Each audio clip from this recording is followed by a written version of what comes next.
Yes, specializing in water heaters can be a smart move because almost every home needs one.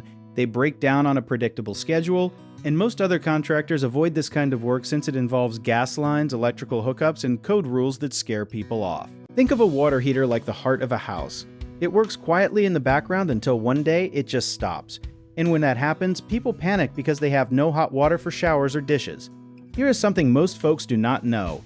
The average water heater only lasts between 8 and 12 years, but a huge number of homeowners never flush the tank even once, which means sediment builds up at the bottom and makes the unit work harder and die faster. If you specialize in this, you are not just fixing broken units, you are also offering maintenance plans, which brings in steady repeat income instead of waiting for emergencies. You can also branch into tankless water heaters, which are growing fast because they save space and energy, and very few technicians are truly trained on them yet, so that knowledge gap is where you can charge more and stand out.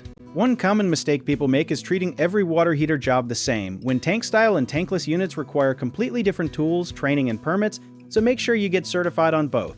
Another big misconception is thinking this trade is just about installation, but the real money is often in maintenance contracts and quick emergency repairs, so build a system for fast response times. A lot of new contractors also forget to double-check local codes before every job, since rules on venting, gas lines, and electrical hookups can change from one city to the next, so always confirm before you start any project. If you need help with a project, search for trusted, affordable local contractors at www.bighomeprojects.com.